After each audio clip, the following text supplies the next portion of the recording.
जय हिंद दोस्तों, स्वागत है आपका आपके यूट्यूब चैनल पर। दोस्तों बात कर लेते हैं आरपीएफ में जो वैकेंसी निकली है उसके बारे में संपूर्ण जानकारी कर लेते हैं। दोस्तों एक एक पॉइंट के बारे में आपको बताने वाले हैं, तो दोस्तों वीडियो को पूरा देखिएगा तभी आप जान पाओगे कि आरपीएफ में किस प्रकार से आपको ऑनलाइन आवेदन करना है, क्या क्या आपके पास होना चाहिए। संपूर्ण जानकारी के बारे में आज बात करते हैं। दोस्तों सबसे पहले जान लेते हैं आपके इसमें जो बात करने वाले हैं एज के बारे में बात करने वाले हैं, हाइट कितनी होनी चाहिए और सिलेबस आपका क्या है और जो एग्जाम शेड्यूल है वो किस प्रकार से होने वाला है, पूरी जानकारी विस्तार से करने वाले दोस्तों। तो सबसे पहले जान लेते हैं दोस्तों कि आरपीएफ और आरपीएसएफ। दोस्तों आरपीएफ का नाम बदल के आरपीएसएफ कर दिया है। पहले था इसका रेलवे प्रोटेक्शन फोर्स, लेकिन अब जो हो गया वो रेलवे प्रोटेक्शन स्पेशल फोर्स, अब इसका नाम ये बदल कर रख दिया है। और दोस्तों इसकी जो शुरुआत थी, आपको पता है कि आरपीएफ की जो शुरुआत थी 1957 से इसे शुरू किया गया है। 1957 से आरपीएफ को बनाया गया था। अब दोस्तों बात कर लेते हैं इसमें जो आपके आवेदन होने वाले हैं वो आपके 15/4/2024 से 14/5/2024 तक होने वाले हैं। तो पूरी जानकारी कर लेते हैं दोस्तों। सबसे पहले आपको जो स्क्रीन पर नजर आ रहा होगा वो है आपका नाम और पोस्ट कौन कौन से हैं, सब इंस्पेक्टर और कांस्टेबल, यानी कि दरोगा और सिपाही के लिए ये पद निकले हैं। तो इसमें जो दोस्तों जो दिया है इसका दोस्तों जो पे लेवल है इसका है, अगर बात करें दरोगा के लिए तो इसका जो पे लेवल है वो 6 है और कांस्टेबल का 3। ये पे लेवल के हिसाब होता है, तो इससे आपको जो ज़्यादा ध्यान नहीं रखना। अब बात कर लेते हैं कि आपको योग्यता क्या होनी चाहिए अगर आप इसमें आवेदन करें तो आपके लिए योग्यता क्या होनी चाहिए। तो अगर आप दरोगा के लिए आवेदन करना चाह रहे हैं तो आपके लिए स्नातक होना चाहिए, किसी भी सब्जेक्ट से हो और मान्यता प्राप्त कॉलेज से हो तो आपके लिए स्नातक होना जरूरी है, ग्रेजुएट आप होने चाहिए। अगर आप कांस्टेबल के लिए आवेदन कर रहे हैं तो आपके पास 10वीं पास होनी चाहिए, किसी भी मान्यता प्राप्त स्कूल से आपके पास 10वीं हो, किसी भी सब्जेक्ट से हो आप 10वीं पास होने चाहिए, तो आप इसमें आवेदन कर सकते हैं। अब दोस्तों बात कर लेते हैं ग्रेड पे क्या होगा। अब जब आप इसमें आवेदन करोगे तो आपको सैलरी का भी पता होना चाहिए कि आपकी कितनी सैलरी मिलने वाली है। तो दोस्तों अगर बात करें दरोगा के लिए तो दरोगा की जो सैलरी है इसमें जो पे ग्रेड दिया है वो है 35,400। तो लगभग जो सैलरी बनने वाली है दरोगा के लिए वो 50,000 प्लस इसमें सैलरी मिलने वाली है जब आप सिलेक्शन आपका हो जाता है। अगर बात करें कांस्टेबल के लिए तो इनका जो पे ग्रेड है वो है 21,700। अगर आपका सिलेक्शन हो जाता है तो आपके लिए 35,000 प्लस इसमें सैलरी मिलने वाली दोस्तों। अब दोस्तों बात कर लेते हैं एज कि इसमें एज कितनी होनी चाहिए। तो सब अब बात करते हैं एज के लिए कि एज कितनी होनी चाहिए जो अगर आप इसे आवेदन कर रहे हैं तो इसमें आपके लिए एज के बारे में बात कर लेते हैं। अगर आप दरोगा के लिए अगर आप आवेदन करना चाह रहे हैं तो आपके लिए 20 साल से लेकर के 28 साल के मध्य आप इसमें आवेदन कर सकते हैं अगर आपकी उम्र है इतनी।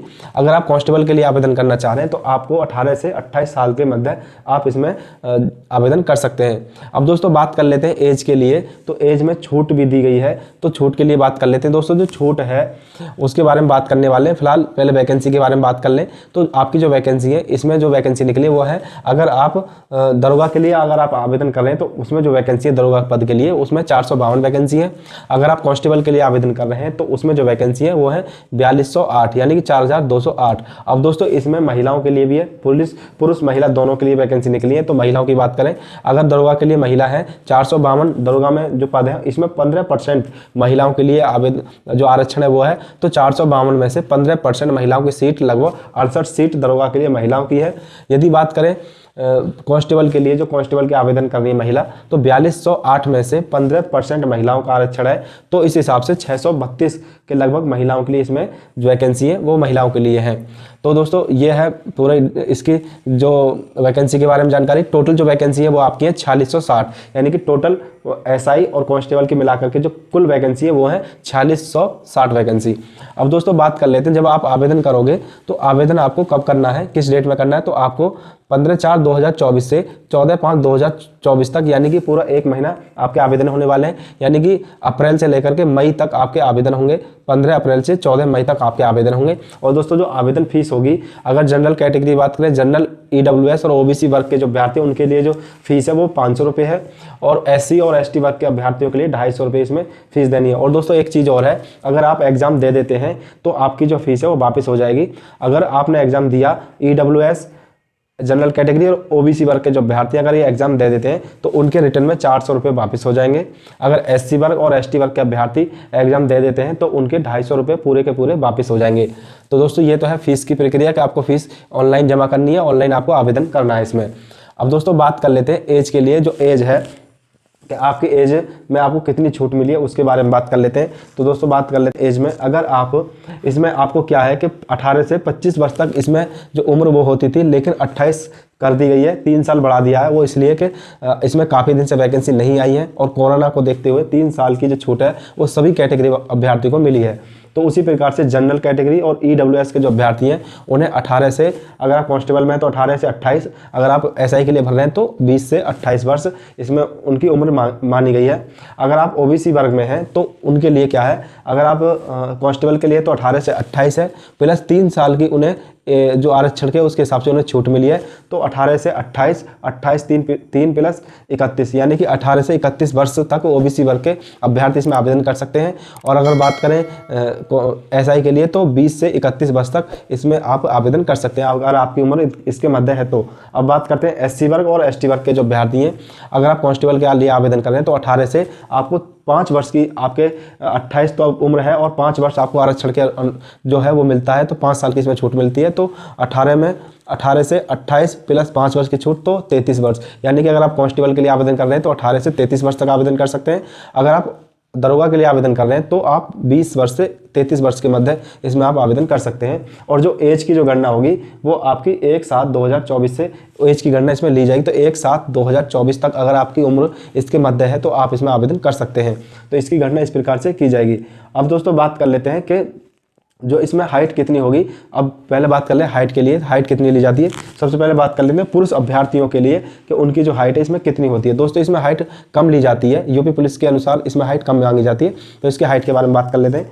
जो हाइट है, जो पुरुष अभ्यर्थी हैं उनकी जो हाइट है उसके बारे में बात कर लेते हैं। जो जनरल कैटेगरी के अभ्यर्थी हैं, ओबीसी वर्ग के अभ्यर्थी हैं और ईडब्ल्यूएस वर्ग के जो अभ्यर्थी हैं उनकी जो हाइट है वो 165 सेंटीमीटर ली जाती है। अगर बात करें एससी वर्ग और एसटी वर्ग के जो अभ्यर्थी हैं उनकी जो हाइट है वो 160 सेंटीमीटर इसमें ली जाती है। अब दोस्तों बात कर लेते हैं जो कुछ अभ्यर्थी जो पहाड़ी क्षेत्र से हैं, जैसे कि गोरखा, गढ़वाल और डोगरा, इनकी जो हाइट है वो 163 सेंटीमीटर इनकी हाइट ली जाती है, जो कि पहाड़ी क्षेत्र से बिलोंग करते हैं। अब दोस्तों बात कर लेते हैं अभ्यर्थियों के लिए जो चेस्ट है वो कितनी होनी चाहिए। जो अभ्यर्थी जनरल कैटेगरी, ओबीसी कैटेगरी और ईडब्ल्यूएस कैटेगरी से आते हैं तो उनका जो चेस्ट है 80 से 85 तक होना चाहिए, यानी 5 सेंटीमीटर का फुलाव उसमें होना चाहिए। अब बात कर लेते हैं एससी वर्ग और एसटी वर्ग के जो अभ्यर्थी हैं उनका जो चेस्ट है तो 76.2 से 81.2 तक उनका चेस्ट होना चाहिए, यानी 5 सेंटीमीटर का उनका भी फुलाव मांगा जाता है। तो दोस्तों ये तो हो गए पुरुषों के लिए उनकी हाइट कितनी है। अब बात कर लेते हैं दोस्तों महिलाओं के लिए, जो महिलाओं की हाइट कितनी मांगी जाती है। दोस्तों महिलाओं की भी हाइट यूपी पुलिस के तुलना में कम मांगी जाती है। तो बात कर लेते हैं महिलाओं की जो हाइट है वो कितनी ली जाती है। अगर महिला जनरल कैटेगरी की हैं, ओबीसी कैटेगरी की हैं या ईडब्ल्यूएस कैटेगरी से बिलोंग करती हैं तो उनकी जो हाइट है वो 157 सेंटीमीटर ली जाती है। वही बात करें यदि एससी वर्ग और एसटी वर्ग की जो महिला हैं उनकी जो हाइट है वो 152 सेंटीमीटर इसमें ली जाती है। अब दोस्तों अगर बात करें जो महिलाएं पहाड़ी क्षेत्र से हैं, जैसे कि गोरखा, गढ़वाल, डोगरा के क्षेत्र से हैं, तो उनकी जो महिलाओं की जो हाइट है वो 155 सेंटीमीटर उन महिलाओं की हाइट इसमें ली जाती है। तो ये तो दोस्तों आपकी हाइट के ऊपर बात होगी। अब दोस्तों बात कर लेते हैं फिजिकल के ऊपर कि आपका जो फिजिकल है वो उसमें क्या क्या होता है फिजिकल में। और दोस्तों इसका जो फिजिकल होता है वो काफ़ी हार्ड होता है। इसमें रनिंग होती है तो बहुत कम समय दिया जाता है रनिंग करने के लिए, इसका फिजिकली हार्ड होता है। तो बात कर लेते हैं इसका फिजिकल में क्या क्या इसका फिजिकल में होता है। अब दोस्तों सबसे पहले बात कर लेते हैं पुरुष अभ्यर्थियों के लिए जो उनका जो फिजिकल है वो किस प्रकार से होता है। तो इसमें पुरुष अभ्यर्थी हैं उनका जो फिजिकल है वो किस प्रकार से होता है। तो पुरुष अभ्यर्थियों के लिए जो फिजिकल है, अगर आप कांस्टेबल के लिए फिजिकल कर रहे हैं तो उसमें जो आपकी जो दौड़ होगी उसके बारे में बात कर लेते हैं कांस्टेबल के लिए। तो इसमें कांस्टेबल के जो फिजिकल है, अगर आप कांस्टेबल पद के लिए फिजिकल दे रहे हैं तो आपकी जो रनिंग है वो 1600 मीटर की आपकी दौड़ है, जो कि आपको 5.45 यानी 5 मिनट 45 सेकंड में आपको पूरी करनी होगी। और उसमें 14 फुट आपकी लॉन्ग जंप है और 4 फुट आपकी हाई जंप है। और यदि बात करें वहीं पुरुषों के लिए जो एसआई के लिए आवेदन कराएंगे और एसआई के लिए जो फिजिकल होगा, अगर आपका इसमें आपकी 1600 मीटर की दौड़ है वो आपको 6 मिनट 30 सेकंड यानी कि 6.5 मिनट में आपको पार करनी होगी। और 12 फीट इसमें लॉन्ग जंप है और 3.9 फीट इसमें आपकी हाई जंप है। तो आपको पुरुषों के लिए जो फिजिकल है इस प्रकार से करना है, जिसमें कांस्टेबल का फिजिकल अलग है और एसआई पद के लिए फिजिकल अलग है। हमने आपको दोनों बता दिए।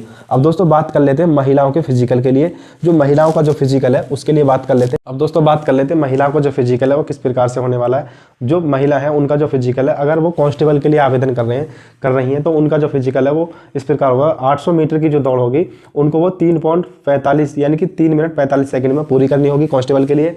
वही बात करें कांस्टेबल के लिए 9 फीट लॉन्ग जंप होगी और 3 फीट उनकी हाई जंप होगी इसमें, तो high long jump high jump इसमें होने वाली है। अगर महिलाएं एसआई के लिए अगर आवेदन कर रही हैं, यानी कि सब इंस्पेक्टर के लिए, तो उनका जो फिजिकल है वो इस प्रकार होगा कि 800 मीटर की जो दौड़ होगी वो 4 मिनट में पूरी करनी होगी, और 9 फीट इसमें लॉन्ग जंप होगी, और 3 फीट इसमें हाई जंप होगी दरोगा के लिए। तो इसमें भी दरोगा का अलग है फिजिकल, और कांस्टेबल का फिजिकल अलग है। अब दोस्तों बात कर लेते हैं कि अब आपका जो परीक्षा का शेड्यूल किस प्रकार से होना है। परीक्षा के शेड्यूल के बारे में बात कर लें। जो आपकी जो परीक्षा ऑनलाइन आपकी परीक्षा होने वाली है, यानी कि ऑनलाइन आपकी परीक्षा होगी, कंप्यूटर पर आपकी परीक्षा होगी। तो इसमें पहले आपकी परीक्षा होगी, उसके बाद आपका फिजिकल टेस्ट होगा, और उसके बाद आपका डॉक्यूमेंट वेरिफिकेशन होगा, उसके बाद फाइनल सिलेक्शन होगा, और उसके बाद आप ट्रेनिंग पर जाएंगे। तो इस प्रकार से इसकी प्रक्रिया होने वाली है। तो बात कर लेते हैं आपका जो एग्जाम है उसके बारे में बात कर लेते हैं। तो एग्जाम जो होगा आपको वो ऑनलाइन होगा, कंप्यूटर पर एग्जाम होगा, और पूरे भारत के लिए है जैसे कि, तो पूरे भारत में लगभग 15 भाषाओं में ये एग्जाम आने वाला है। तो इसमें पूरे भारत से अभ्यर्थी वो आवेदन करने वाले हैं, तो उनके लिए अलग अलग भाषा का इसमें प्रयोग किया जाएगा। तो 15 भाषाओं का प्रयोग होगा लगभग, और ऑनलाइन आपका एग्जाम होगा। अब दोस्तों बात कर ले एग्जाम डिटेल इसमें क्या है। इसमें 3 सब्जेक्ट आपके आते हैं। पहला जीके जीएस यानी कि जनरल नॉलेज और जनरल साइंस में से क्वेश्चन आएंगे, तो जिसके और इसमें आपके जो क्वेश्चन होंगे वो और दूसरा मैथ और रीजनिंग। अगर जीके जीएस की बात करें, इसके आपके 50 क्वेश्चन आने वाले हैं। और दोस्तों मैथ के जो क्वेश्चन है, इसमें मैथ के आपके 35 क्वेश्चन मैथ के आने वाले हैं। और बात कर रीजनिंग के, तो रीजनिंग के भी आपके 35 क्वेश्चन आने वाले हैं। टोटल आपके हो गए 120 क्वेश्चन। और दोस्तों इसका जो टाइमिंग हो करने का वो 90 मिनट होगा, यानी कि 1.5 घंटे में आपको 120 क्वेश्चन करने होंगे। और इसमें नेगेटिव मार्किंग होगी 1/3 की, यानी कि 0.33 1/3 इसकी जो नेगेटिव मार्किंग वो होने वाली है। और दोस्तों साथ ही बात करें, जो इसका जो क्वेश्चन है वो 1 नंबर का 1 क्वेश्चन होगा, यानी कि 1 क्वेश्चन करोगे आपको 1 नंबर मिलने वाला है, यानी 1 नंबर का 1 क्वेश्चन आपका होने वाला है। अब दोस्तों बात कर लेते हैं कि आपका जो सिलेबस है वो किस प्रकार से होगा। सिलेबस के बारे में बात कर लेते हैं। तो दोस्तों जो सिलेबस है, जो आप स्क्रीन पर देख रहे होंगे, ये सिलेबस है। आप इस सिलेबस को देख लें। और ये आपका जो मैथ का सिलेबस है, और फिर आपका ये रीजनिंग का सिलेबस है, और नेक्स्ट आपका ये जीके का सिलेबस है। तो इस प्रकार से ये सिलेबस दिया है। आप इस सिलेबस को चाहो तो अपने उतार सकते हो, लिख सकते हो, और इस सिलेबस से इसकी तैयारी कर सकते हैं। तो दोस्तों हमने जो आपको बताया आरपीएफ से संबंधित पूरी छोटी छोटी जानकारी आपको बता दी होगी। हो सकता है आपको इसमें से अब कोई भी डाउट नहीं होगा, आपको बिल्कुल क्लियर हो गया होगा कि आपको आरपीएफ के आवेदन के साथ साथ आपको क्या चाहिए। और दोस्तों आरपीएफ संबंधित छोटी से छोटी जानकारी अगर आप चाहते हैं तो हमारे चैनल को सब्सक्राइब कर लें, बेल आइकन दबा दें, ताकि आपको छोटी छोटी जानकारी समय से मिलती रहे। तो दोस्तों आप ऑनलाइन कर दें, आपके 15 अप्रैल से आपके आवेदन ऑनलाइन हो जाएंगे। और लास्ट सिलेक्शन तक हम आपके साथ रहने वाले हैं। अगर आप चाहते हो कि हम आपके साथ बने रहें, तो आप हमारे चैनल को सब्सक्राइब कर लें, बेल आइकन दबा दें, ताकि आपकी तैयारी के साथ साथ आपके फिजिकल और आपके जो है वेरिफिकेशन, डॉक्यूमेंट वेरिफिकेशन किस प्रकार से होगा उसकी जानकारी हम आपको समय से अपडेट कराते रहेंगे। तो दोस्तों इस वीडियो में इतना ही, मिलते हैं नेक्स्ट वीडियो में। थैंक यू, धन्यवाद।